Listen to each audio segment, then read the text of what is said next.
Bismillahirrahmanirrahim. Assalamualaikum warahmatullahi wabarakatuh. Innal hamdalillah nahmaduhu wa nasta'inuhu wa nastaghfiruh wa natubu ilaih wa na'udzu billahi min syururi anfusina wa sayyiati a'malina may yahdihillahu fala mudhillalah wa may yudlilhu fala hadiyalah wa ashhadu an la ilaha illallah wahdahu la syarikalah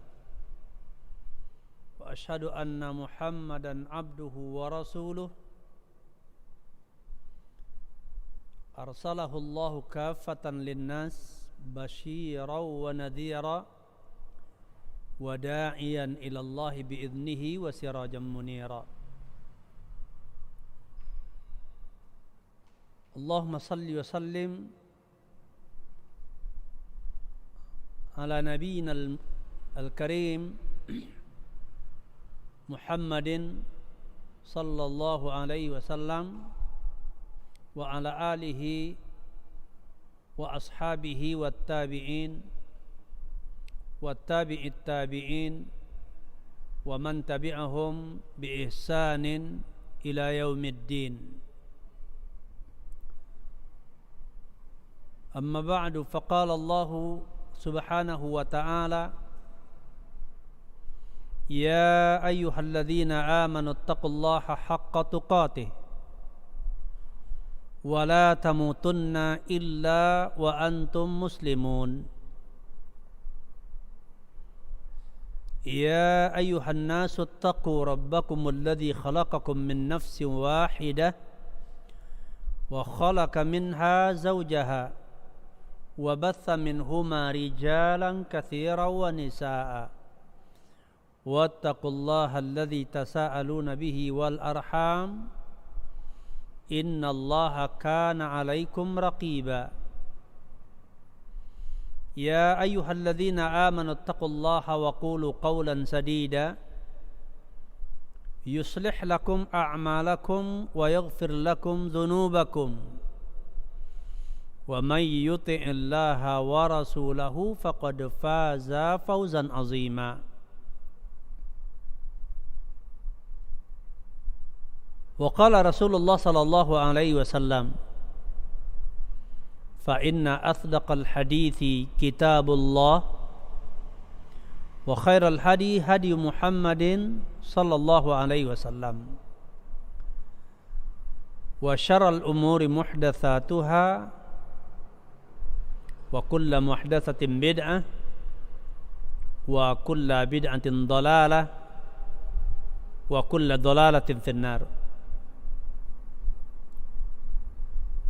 Para pemirsa Rasyad TV yang dimuliakan Allah Subhanahu wa ta'ala, kita bersyukur kehadiran Allah Jalla wa ala, dan kita memuji serta mengagungkan Allah Subhanahu wa ta'ala di mana sampai pada malam ini Allah masih memberikan kemudahan kepada kita, kelapangan waktu, dan juga Allah memudahkan kita untuk berzikir kepadanya. Termasuk pada malam ini kita dapat sama-sama menyaksikan kajian tentang agama yang mulia ini. Semoga pertemuan kita pada malam ini termasuk di antara rangkaian ibadah kita kepada Allah Subhanahu wa taala dalam rangka untuk meningkatkan ketakwaan kita kepada Allah, dan semoga Allah menganugerahkan kepada kita keikhlasan dan menambahkan kepada kita hidayah, serta Allah berikan kepada kita istiqamah di atas al-haq.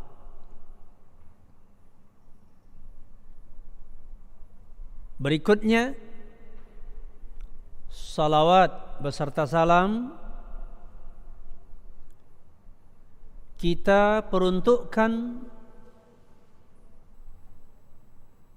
bagi Rasulullah sallallahu alaihi wasallam dan keluarga beliau, serta para sahabat dan para tabi'in dan orang-orang yang selalu berusaha mengikuti menjalankan syariat ini dengan baik. Para pemirsa Rasad TV, rahimani wa rahimakumullahu jami'a, kita lanjutkan pelajaran kita pada malam ini membacakan kitab Al-Qawaid wal Usulul Jami'ah karya Syekh Abdurrahman Ibn Nasir As-Sa'di yang disyarah oleh Syekh Khalid Ibn Ali Ibn Muhammad Al-Musyaiqih. Dan pada malam ini kita memasuki kaidah yang ke-8. Kita memasuki kaidah yang ke-8.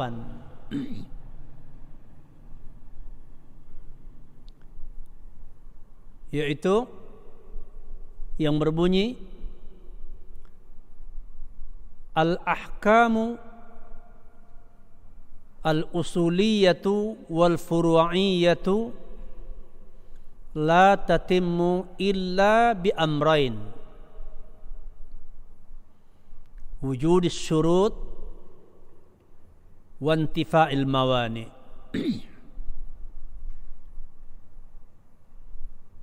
Hukum-hukum yang bersifat usuliyah, yang bersifat pondasi, dan furu'iyah, yaitu yang bersifat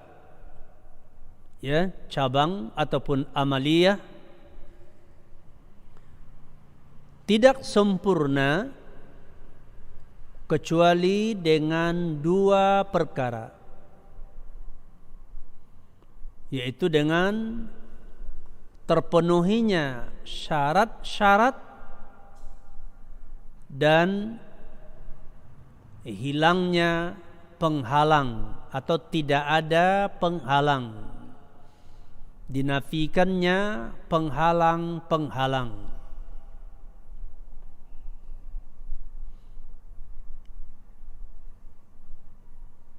Al-ahkam yaitu jamak, bentuk jamak dari hukum. Dan hukum secara bahasa maksudnya adalah yaitu keputusan atau ketetapan. Dan dia adalah menyandarkan sesuatu kepada sesuatu atau menafikan daripadanya. Sementara yang dimaksudkan dengan hukum di sini yaitu adalah hukum syariat. Ya, yang dimaksudkan dengan hukum di sini yaitu hukum syariat.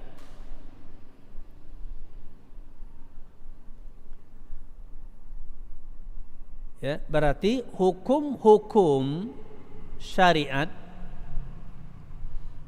yang bersifat usuliyah, pondasi, dan yang dimaksud di sini dengan usuliyah yaitu adalah umurul aqaid, perkara-perkara akidah. Ya, perkara-perkara akidah.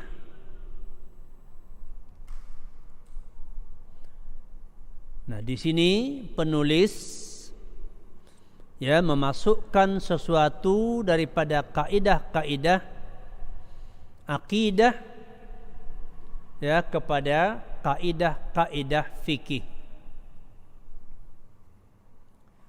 Dan yang dimaksudkan dengan furu'iyah, ya, yang dimaksudkan dengan furu'iyah di sini yaitu adalah yang berkaitan dengan al-amaliyat, yang berkaitan dengan amalan-amalan selain daripada perkara-perkara akidah. Itu yang dimaksudkan dengan furu'iyah.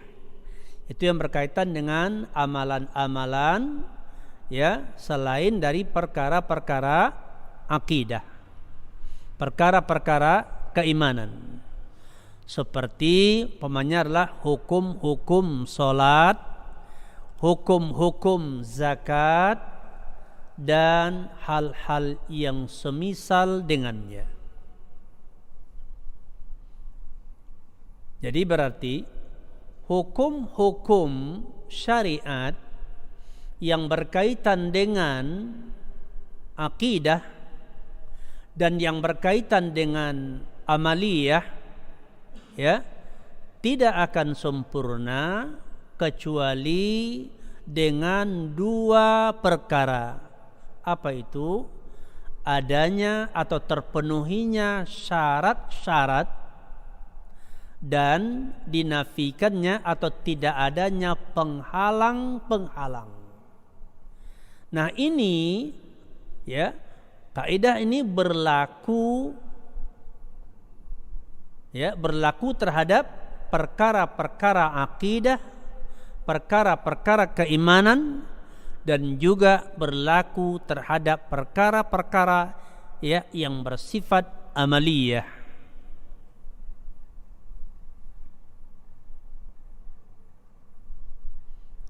Terus apa yang dimaksud dengan syurut? Yaitu terpenuhinya syarat-syarat. Ya, syurut jamak dari syarat. Secara bahasa syarat adalah yaitu mewajibkan sesuatu, ya, yang mewajibkan sesuatu. Secara istilah, itu istilah agama, istilah syariat, syarat itu adalah disebut dengan huwa ma yalzamu min adamihi, ya, ma yalzamu min adamihi al-adama wala yalzamu min wujudihi wujud, ya, wujudun wala adamun lidzatihi. Ya, ma yalzamu min adamihi al-adamu wala yalzamu min wujudihi, ya, wujudun wala adamun lidzatihi. Syarat adalah yaitu perkara-perkara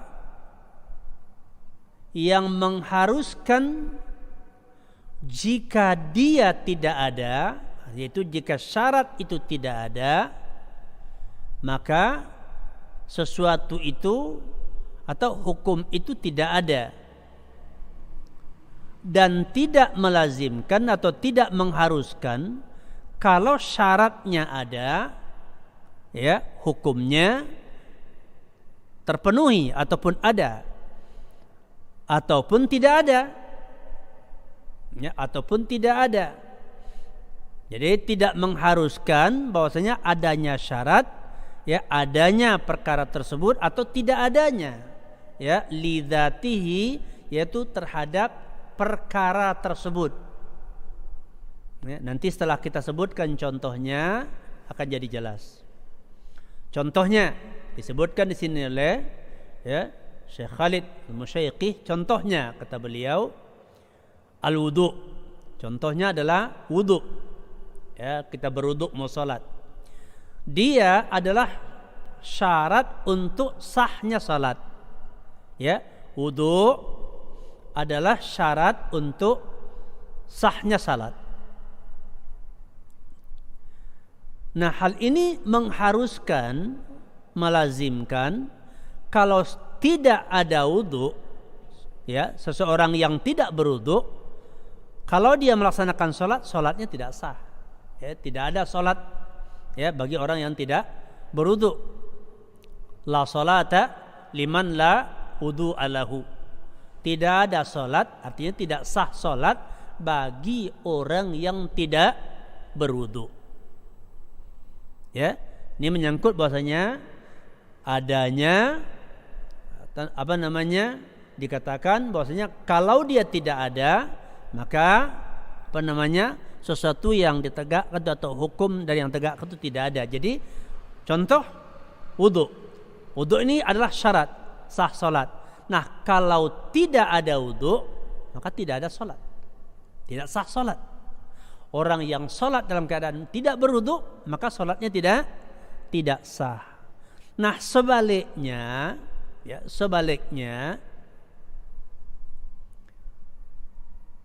yaitu walakin la yalzamu min wujudil wudu an tasihhas salah. Ya,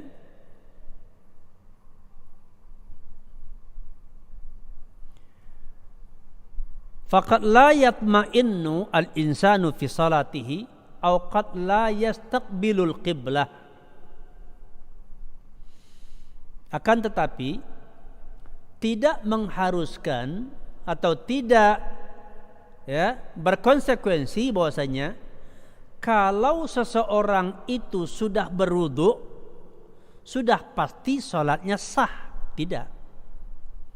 Tadi kan dikatakan bahwasanya tidak adanya menetapkan tidak sahnya hukum dari sesuatu. Tidak adanya wudu, maka hukum salat yang dia tegakkan tidak sah. Terus kalau ada salatnya, apakah berarti salatnya?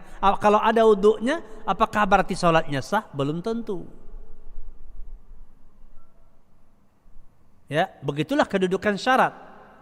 Ya, begitulah kedudukan syarat. Kalau dia tidak terpenuhi, maka hukum terhadap sesuatu itu tidak ada karena tidak memenuhi syarat. Kalau syaratnya ada, belum tentu perkara yang ditetapkan itu terpenuhi. Begitu ya. Seperti wudu. Kalau seandainya orang tidak berwudu, dipastikan salatnya tidak sah. Kalau seseorang berwudu, belum tentu salatnya sah. Begitu.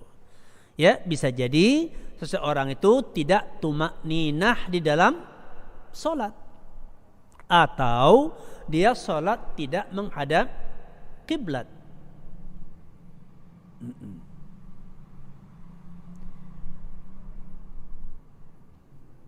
Disebutkan juga bahwasanya ada kalanya terpenuhi satu syarat tapi tertinggal syarat yang lain. Ya, atau mungkin tertinggal satu rukun atau ada penghalang. Ya, atau ada penghalangnya. Itu berkaitan dengan syarat. Adapun yang dikatakan dengan al-mawani, yang dikatakan tadi bahwasanya hukum-hukum terkait dengan usuliyah, furu'iyah, akidah maupun amalan tidak akan sempurna kecuali terpenuhi dua perkara. Satu, terpenuhi syarat-syaratnya. Yang kedua, dinafikannya atau tidak adanya penghalang-penghalang. Kalau syarat-syarat terpenuhi, bisa jadi perkara itu atau hukum itu tetap saja tidak ada atau amalan itu tidak sah ya dikarenakan ada penghalangnya. Ya.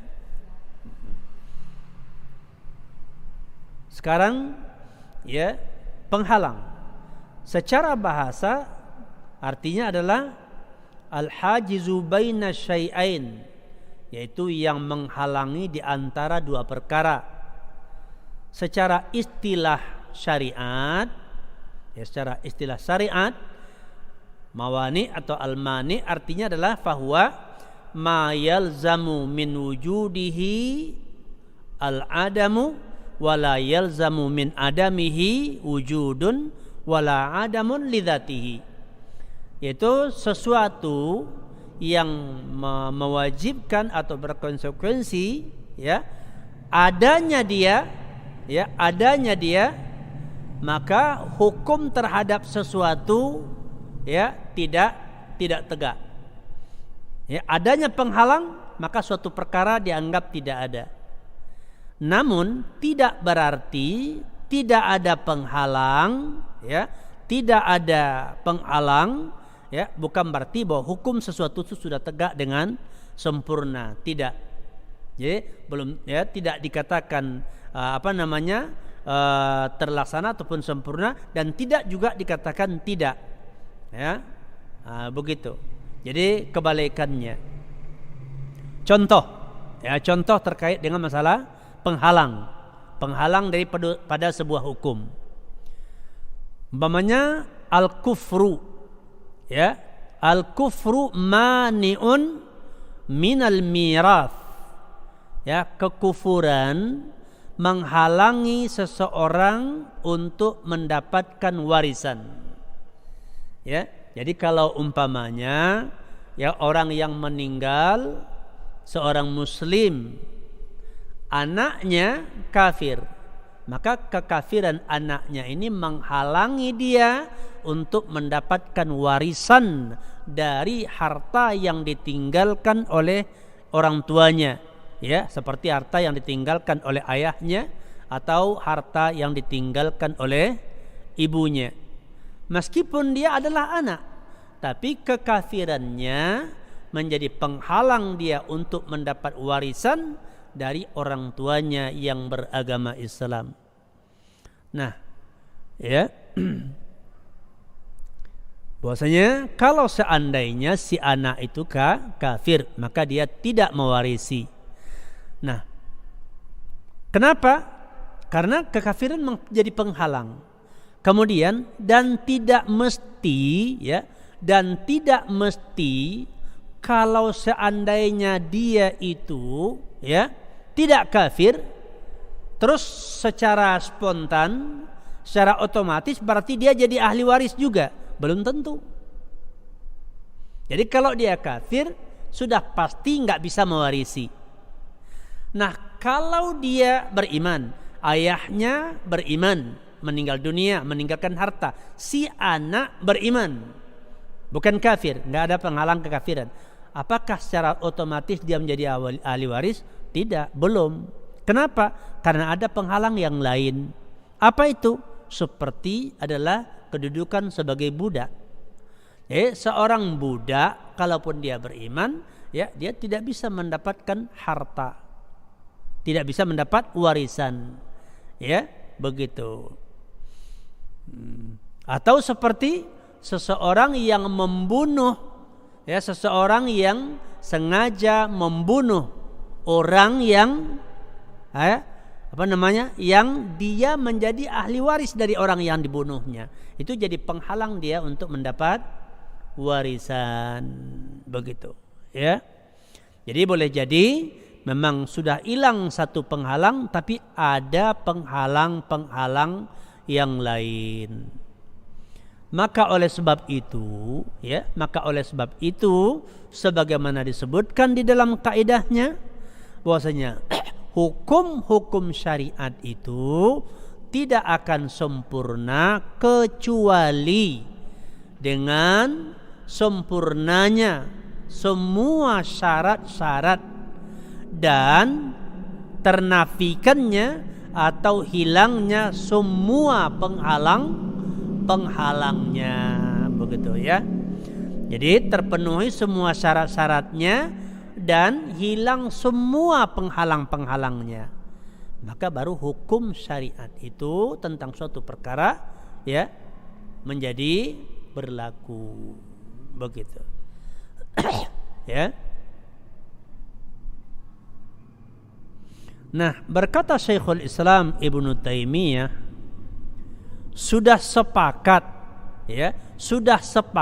para ahli ilmu terhadap perkara ini, yaitu bahwasanya hukum-hukum ya syariat yang bersifat usuliyah, yaitu berkaitan dengan masalah-masalah akidah, keimanan, atau yang bersifat furu'iyah, hal-hal yang berkaitan dengan amalan-amalan, dia tidak akan sempurna kecuali dengan dua perkara ini, terpenuhi syarat-syaratnya dan ya hilangnya yaitu penghalang-penghalangnya. Ini kaidah disepakati oleh para ahli ilmu dan tidak ada khilaf di antara mereka, kata beliau. Dan juga diriwayatkan tentang kesepakatan hal ini dari beberapa para ulama, seperti di antaranya Al-Ghazali dalam kitab Al-Mustasfa dan juga Imam Al-Amidi dalam kitab Al-Ahkam. Ya, dan hukum syar'i yang dimaksud di sini, hukum syariat yang dimaksudkan di sini yaitu adalah meliputi hukum-hukum syariat yang bersifat taklifi, hukum taklif maupun hukum wad'i, begitu ya, seperti wajib, mustahab atau hukum-hukum yang berkaitan dengan sah, fasad ini meliputi semua hal ini, begitu. Begitu juga dalam masalah akidah, dalam masalah-masalah akidah, masalah-masalah keimanan, la yatimmul hukmu, tidak sempurna hukum yang berkaitan dengan masalah akidah kecuali terpenuhi syarat-syaratnya dan hilang penghalang-penghalangnya. Begitu juga menghukumi tentang kafirnya seseorang atau murtadnya seseorang atau mubtadi'nya seseorang. Hukum-hukum seperti ini menuntut terpenuhi syarat-syaratnya dan hilang penghalangnya.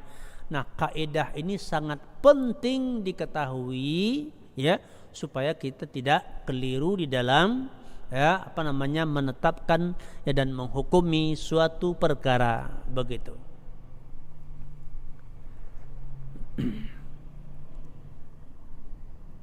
Jadi berarti ada dua hal di sini. Pertama, terpenuhinya syarat-syarat. Yang kedua, hilangnya penghalang-penghalang. Nah, contoh-contoh dalam hal ini, beliau menyebutkan contoh yang pertama adalah wudu. Contoh yang pertama adalah seperti wudu.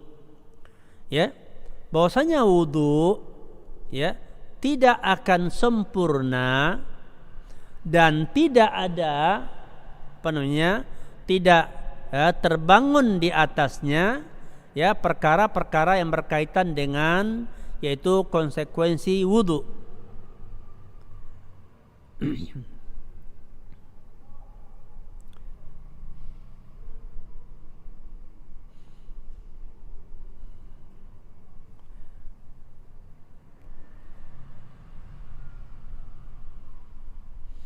Yaitu tidak terangkat dengannya hadas dan tidak sah yaitu untuk terangkat wudu agar dengan wudunya terangkat dengannya hadas dan menjadi sah dengannya salat.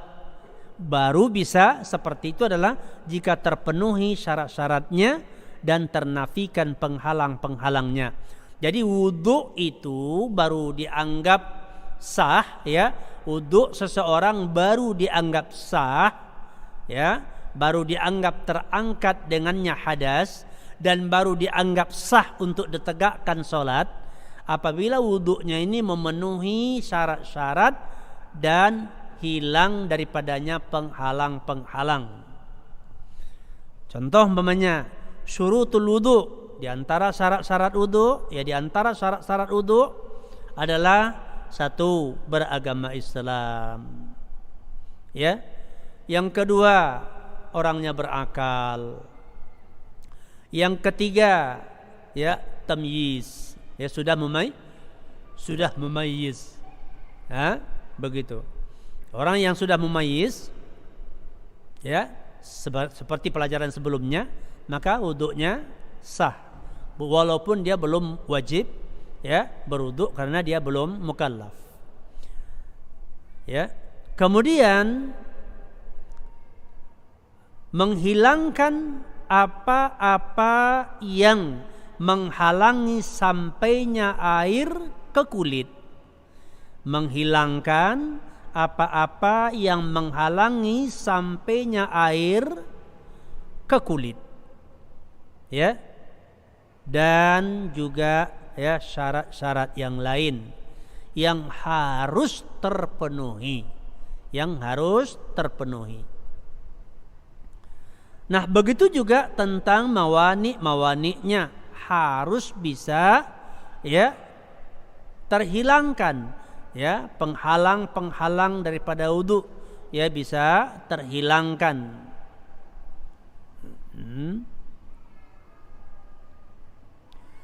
Umpamanya seseorang ya seorang muslim itu berwudu, kemudian dia berkumur-kumur dan istinsak, ya memasukkan air ke hidung, ke mulut, berkumur-kumur, istinsak masukkan ke hidung, ya.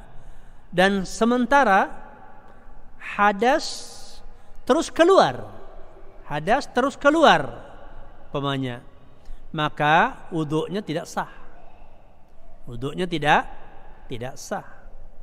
Karena penghalangnya tetap ada, ya karena penghalang daripada wudunya tetap ada, ya. Ini terkait dengan wudu. Jadi wudu itu baru dianggap sah kalau terpenuhi syarat-syaratnya dan hilang penghalang-penghalangnya, begitu.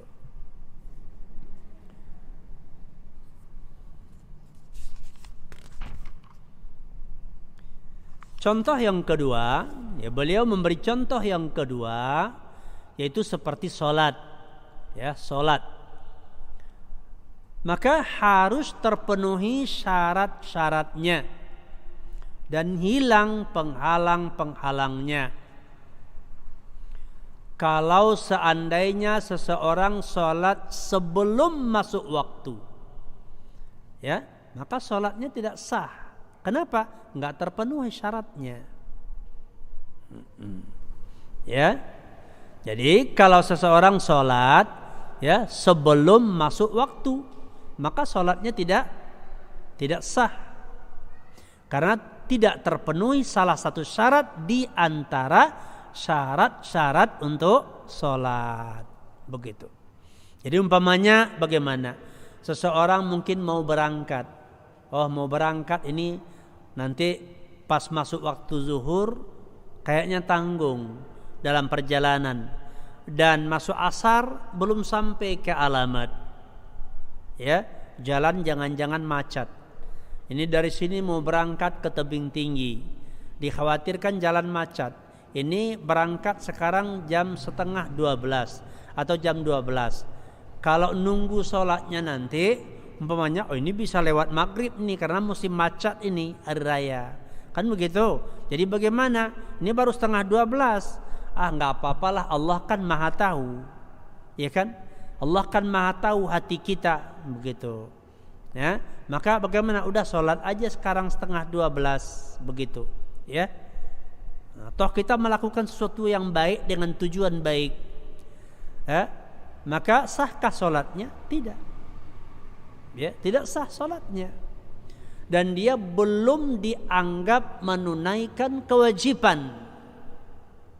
Ya, dia belum dianggap menunaikan kewajiban. Kenapa? Belum masuk waktu.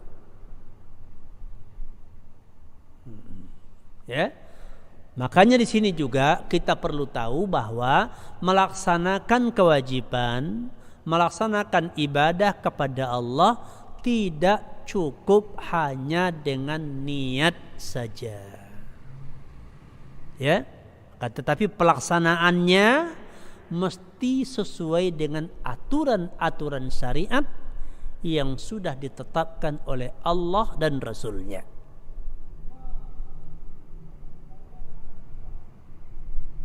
Ya, sekali lagi, jangan hanya berpegang dengan yang penting hatinya bersih, yang penting niatnya benar. Dengan hujjah, dengan alasan Allah Maha Tahu, Allah Maha Pengasih dan Penyayang. Padahal di antara pengasih dan penyayangnya Allah, ya, yaitu Allah menetapkan ketentuan-ketentuan di dalam melaksanakan ibadah, dan Allah memberikan keringanan jika ada kesulitan-kesulitan kita, sudah ada keringanan yang ditentukan oleh Allah, tidak boleh kita buat sendiri. Nah, ini yang dikatakan diantaranya adalah bahwasanya wasyarrul umuri muhdatsatuha, seburuk-buruk perkara dalam agama ini adalah mengada-ngadakan suatu cara yang dianggap tidak apa-apa dalam agama, sementara nggak ada contoh ataupun bertentangan dengan apa yang sudah ditetapkan oleh kaidah-kaidah syariat, ya, dari penjelasan, ya, Rasulullah sallallahu alaihi wasallam. Dan itu yang dimaksudkan dengan bid'ah, begitu.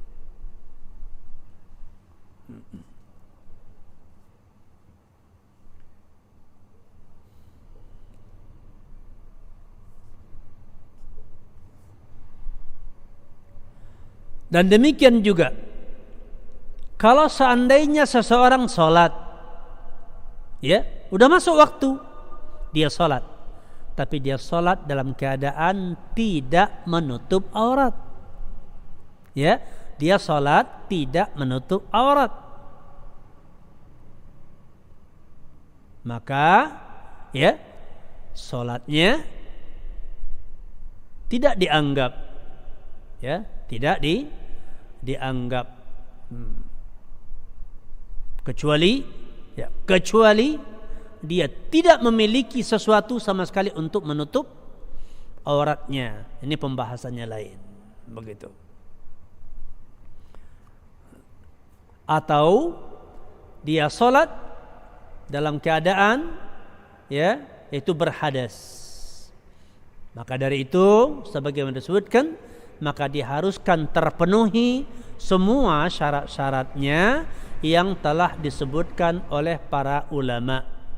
Dan demikian juga harus ternafikan atau hilang semua penghalang-penghalang yang menghalangi sahnya sholat seseorang, ya.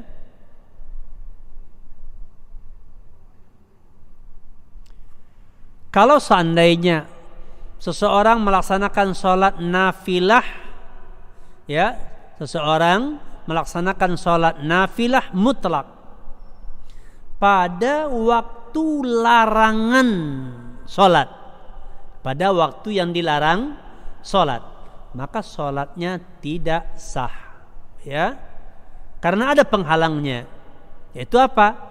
Pada waktu itu dilarang sholat, ya. Seperti, ya, sholat umpamanya ketika terbit matahari, ya, ketika tegak matahari, ketika terbenam matahari, sholatnya sholat mutlak, ya.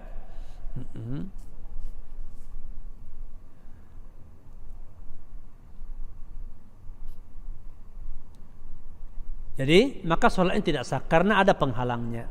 Demikian juga kalau seseorang, ya, makan di dalam sholat, sambil sholat nih dia makan, ya, dia sholat menghadap kiblat, sudah berwudu, niat, ya, dan dia laksanakan sesuai dengan ketentuan-ketentuannya, membacanya juga, kemudian rukun-rukunnya dia jalankan semua, tapi sambil sholat dia makan. Sambil sholat dia makan. Atau sambil sholat dia berbicara. Saya sedang lagi baca Al-Fatihah, dia bicara dengan orang sebelahnya. Kemudian dia lanjutkan lagi membaca Fatihahnya. Maka sholatnya tidak sah. Kenapa? Karena ada penghalang. Ada yang menghalangi keabsahan salatnya. Apa itu?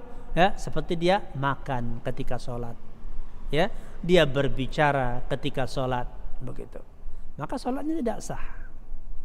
Ini contoh kedua.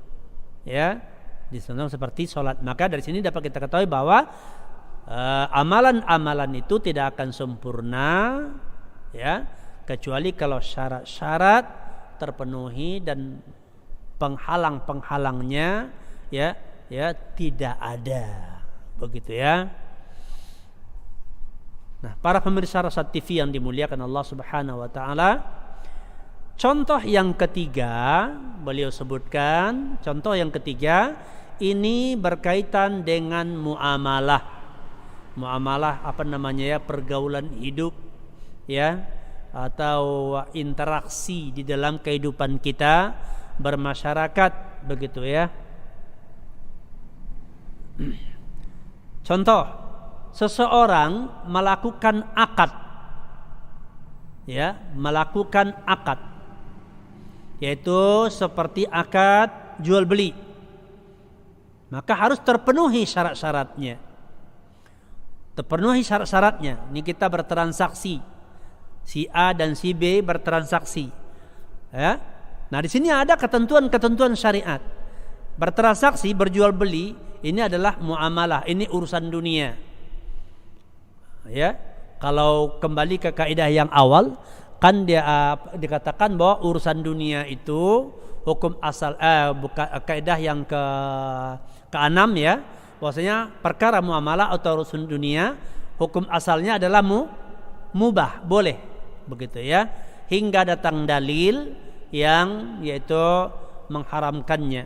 Jadi sekarang di dalam masalah muamalah ya ada ketentuan-ketentuan syariat, ya ada ketentuan-ketentuan syariat yang harus dipenuhi. Contoh, ketika seseorang melakukan akad jual beli, maka harus memenuhi syarat-syarat yang ditetapkan dalam syariat. Seperti ya, pokoknya al-ilmu ya bithaman wal muthman, pengetahuan tentang harga dan benda, yaitu yang akan ditransaksikan. Kemudian bahwasanya yang menjual itu harus orang yang memiliki atau orang yang kedudukannya seperti orang yang memiliki. Apa maksudnya? Jadi orang yang menjual suatu barang disyaratkan dia memiliki barang itu, punya dia barang itu, atau dia diberi kuasa untuk menjual barang itu. Dia nggak punya, tapi diberi kuasa untuk menjualnya. Pokoknya si A punya rumah, dia berhak menjualnya.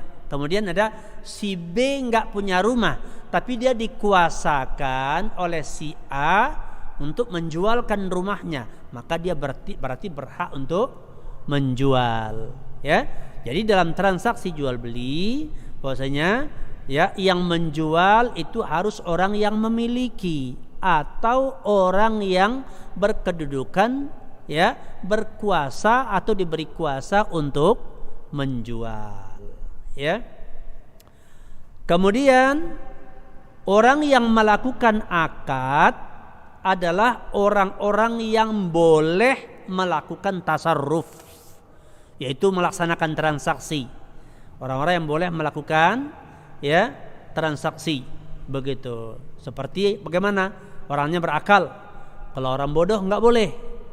Ya, orang bodoh enggak boleh. Begitu ya.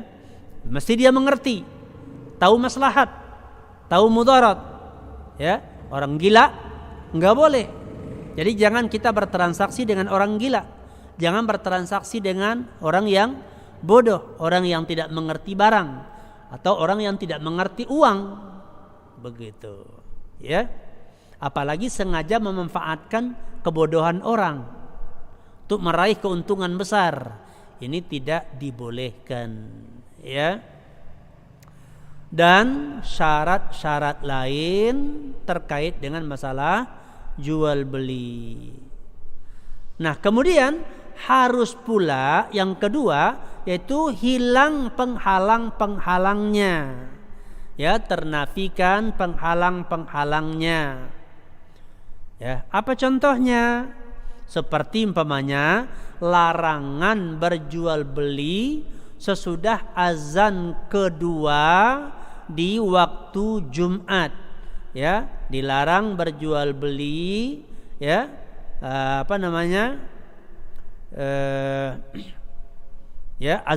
berjual beli pada setelah azan kedua di hari Jumat, yaitu artinya adalah selesai iqamah, sesudah qomat, begitu ya.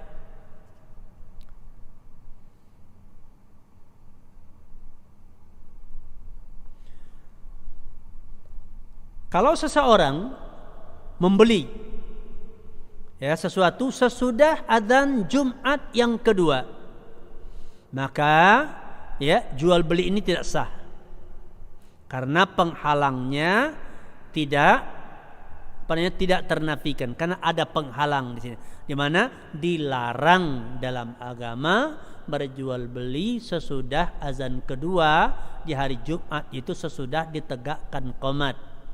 Ya, kecuali ada pengecualian, kecuali bagaimana? Kecuali menjual umpamanya air untuk berwudu kepada orang yang belum berwudu, sedangkan dia mau ikut sholat, atau menjual pakaian atau membeli pakaian untuk menutup aurat mau sholat. Nah, ini tentunya sangat jarang terjadi. Mungkin kita belum pernah lihat sampai begitu daruratnya keadaan mau sholat nggak ada pakaiannya dia, ya, atau nggak ada air untuk berwudu, ya. Jarang kita lihat keadaan demikian sehingga harus menjual air atau membeli air ketika itu, ya. Nah, ini contoh di dalam masalah muamalah. Jadi begitu juga dalam muamalah yang dilakukan berbagai hal, salah satunya dalam masalah dagang, ya, diperhatikan syarat-syarat yang harus dipenuhi agar jual belinya menjadi sah, ya, benar, dan juga penghalang-penghalang yang harus dibersihkan, yang harus dihilangkan supaya jual beli kita itu tidak cacat secara syariat.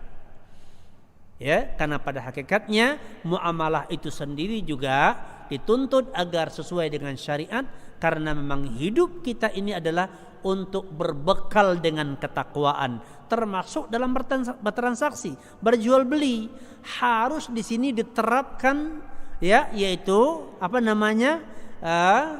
jual beli yang sesuai dengan nilai-nilai ketakwaan. Karena waktu ini berlalu, dan apa yang kita lakukan di dalam waktu-waktu ini ada pertanggungjawaban.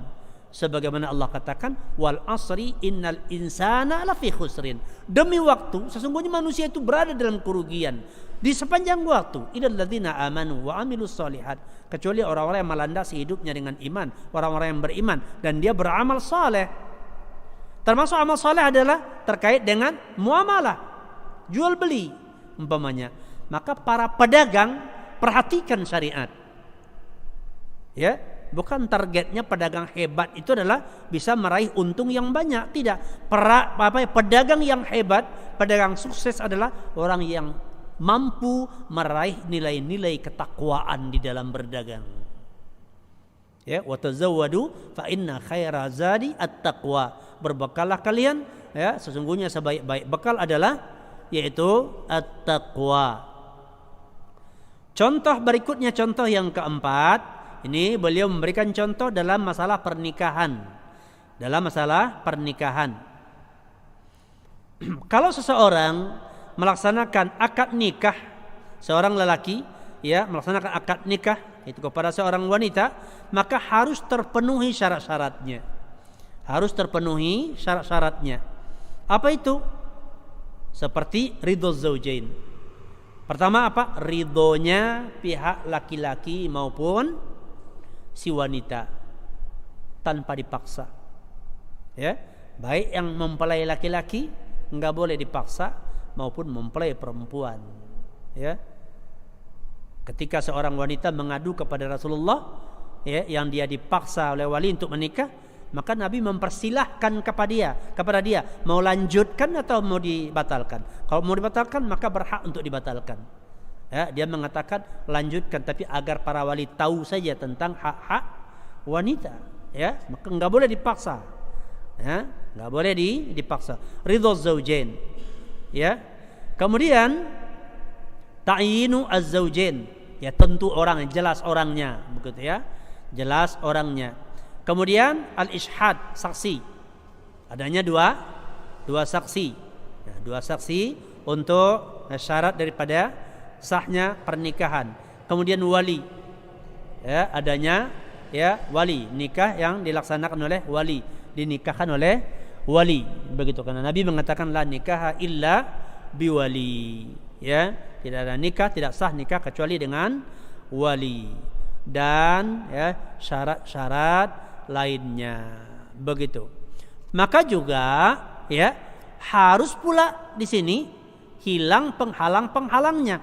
Katakanlah umpamanya ridho, iya, dua-duanya sudah ridho.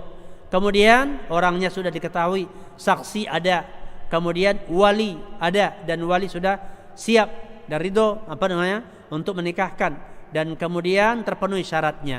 Apakah berarti nikah itu sudah sah? Belum tentu. Belum tentu. Kenapa? Ada enggak penghalangnya? Penghalang keabsahan nikah. Kalau ada, enggak jadi, batal nikahnya. Contoh apa? Ya, mawanit nikah, yaitu adalah iddah.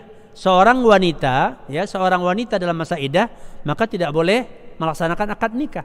Jadi seorang laki-laki tidak boleh menikahi seorang wanita yang masih dalam masa iddah, masa menunggu ketika suaminya meninggal atau ketika ditalak, begitu. Ya. Jadi wanita yang ditalak sebelum habis masa iddahnya enggak boleh dinikahkan, atau wanita yang ditinggal oleh suaminya ya enggak boleh dinikahkan, tidak boleh menikah. Nah, tidak boleh dinikahi, tidak boleh dinikahkan, tidak boleh ya menikah. Wanita yang masih dalam masa iddah sampai habis iddahnya, begitu. Sampai habis iddahnya baru boleh melakukan pernikahan, ya. Kemudian yang kedua, penghalang yang kedua apa? Yaitu maksudnya antara laki-laki dan wanita ini kedudukannya tidak mahram. Bukan mahram, ini muhrim. Arti muhrim tidak sedang ihram, ya. Tidak sedang ihram. Kalau sedang ihram maka tidak boleh. Ya, orang yang sedang berihram haji, umrah tidak boleh melakukan pernikahan, ya. Ya. Kemudian ya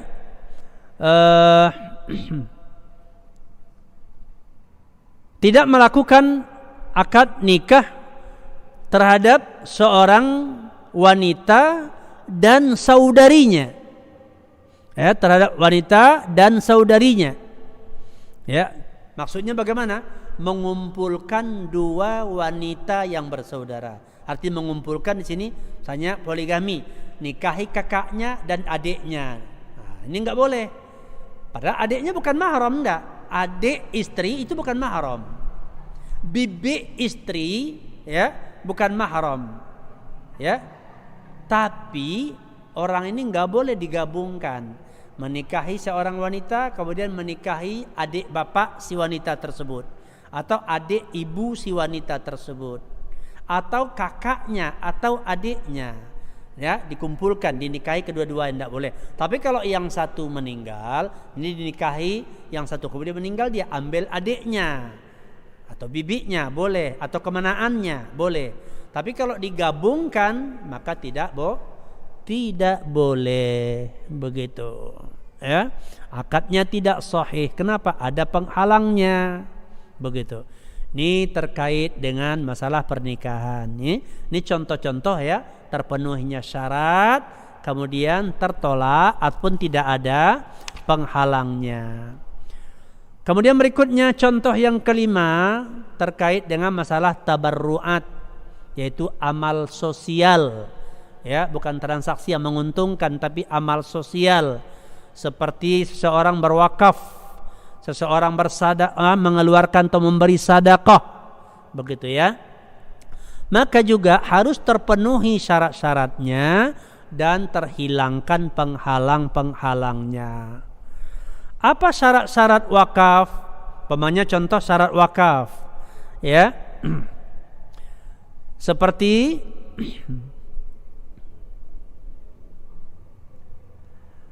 orangnya adalah orang yang boleh melakukan ya tabarruk. Orang yang dibolehkan dalam syariat melakukan tabarruk, yaitu berbuat baik, ya, berbuat baik, tanya sedekah, ya, wakaf, begitu ya. Kemudian bawa wakaf atas sesuatu yang baik, ya, dan syarat-syarat lain yang ditetapkan, yang dijelaskan oleh para ulama. Dan begitu juga sebaliknya, itu hilang penghalang daripada amalan tabarruk tersebut. Amal tabarruk ini yang tidak mengharapkan untung, membantu, itu namanya tabarruk, ya. Seperti wakaf, sedekah, itu tabarruk, enggak mengharapkan untung. Makanya kalau ngutangin orang duit tidak boleh mengharap untung.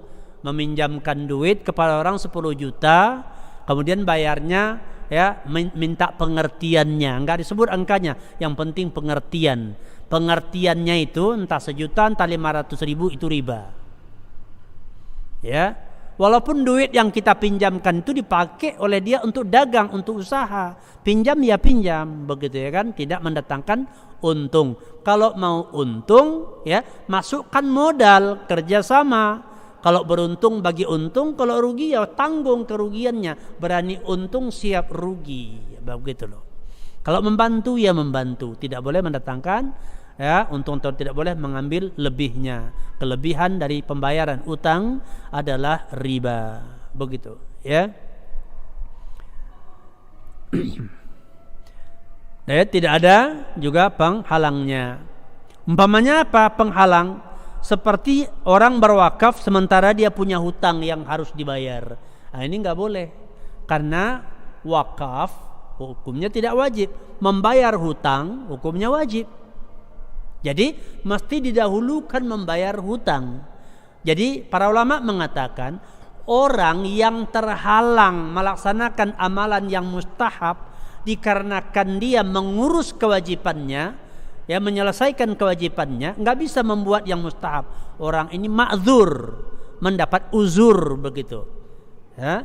Tapi orang yang meninggalkan kewajiban karena menyibukkan diri dengan perkara-perkara yang sifatnya ya mustahab, afdol, tidak wajib, orang ini tertipu. Para ulama mengatakan ya, orang yang melaksanakan kewajiban tidak bisa melaksanakan yang mustahab, ya, tidak mampu atau terhalang melaksanakan mustahab, orang ini adalah mendapat uzur. Tapi kalau orang yang menyibukkan diri dengan perkara yang tidak wajib, itu yang diusahakannya, kemudian yang wajibnya tertinggal, ini tertipu. Semangat antum menegakkan qiyamul lail, mulai dari jam 12 bangun sholat, kemudian sholat subuhnya tinggal tidur, ini tertipu namanya. Ya, itu tertipu. Jadi jangan sibukkan diri dengan yang mustahab, meninggalkan yang wajib. Tapi kalau kedua-duanya terpenuhi, sangat mulia. Tapi kalau nggak bisa kedua-duanya, selesaikan dulu yang wajib. Begitu, ya. Selesaikan dulu yang wajib. Jadi bedakan mana kewajiban dan mana yang tidak sampai kepada yang wajib. Mana fardu ain, mana fardu kifayah, mana mustahab, begitu.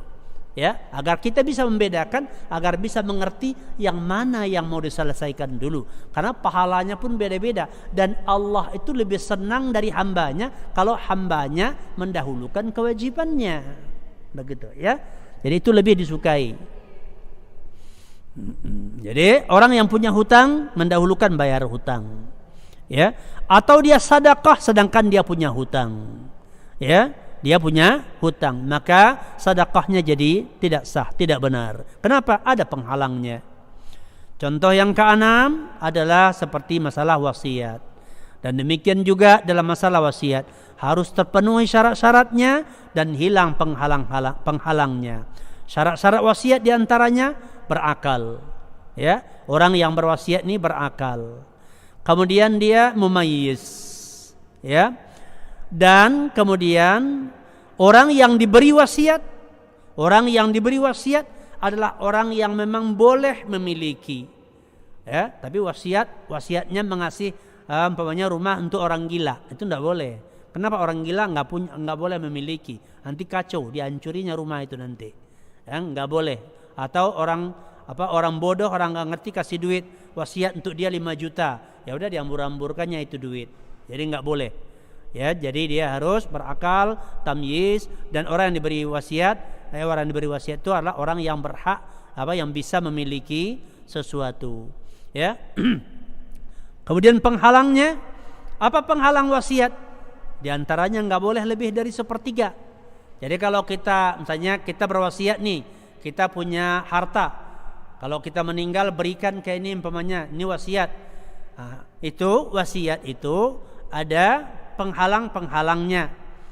Ada syaratnya tadi, berakal, tamyiz, dan yang diberi wasiat adalah orang yang bisa memiliki. Penghalangnya ada. Apa penghalangnya? Nggak boleh lebih dari 1/3 harta. Kalau lebih dari 1/3 harta, itu dibolehkan dengan ketentuan ahli waris ridho. Punya harta umpamanya 100 juta, kalau dihitung ketika dia sudah meninggal, ya, dia berwasiat 40 juta, berarti lebih dari 1/3, maka nggak boleh. Yang boleh diserahkan 1/3, lebihnya tanya dulu ahli waris, ridho nggak? Kalau nggak ridho, yang 1/3 aja yang dikasih, yang sisanya jangan. Kalau di 1/3 ke bawah, itu nggak butuh ridho dari ahli waris. Tapi kalau mau lebih daripadanya, harus izin ahli waris, begitu, ya. Jadi tidak boleh lebih dari 1/3. Kemudian apalagi tidak boleh memberi wasiat kepada ahli waris. Punya anak laki-laki 3, anak perempuan 2, ya. Kemudian dia berwasiat, rumah ini untuk anak paling kecil, wasiatnya nanti lain dari warisan. Ini nggak boleh, kecuali semua ahli waris setuju. Kalau nggak setuju, nggak boleh. Tapi wasiat untuk selain ahli waris harus disetujui ahli waris. Nggak boleh dia menolak, kecuali lebih dari 1/3. Paham kan para pemirsa Rasat TV yang dimuliakan Allah? Jangan salah paham, ya. Jadi wasiat itu tidak boleh lebih dari 1/3. Boleh lebih dari 1/3 kalau izin ahli waris. Tidak boleh kepada salah satu ahli waris. Boleh kepada ahli waris kalau disetujui oleh semua ahli waris yang lain. Wallahu a'lam bishawab. Ya.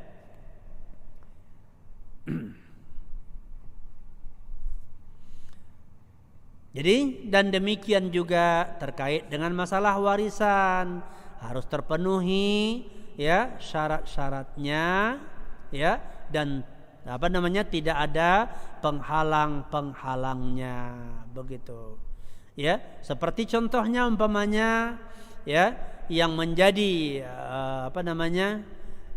penghalang daripada warisan seperti budak, atau membunuh dengan sengaja, atau beda agama, itu jadi penghalang, begitu, ya.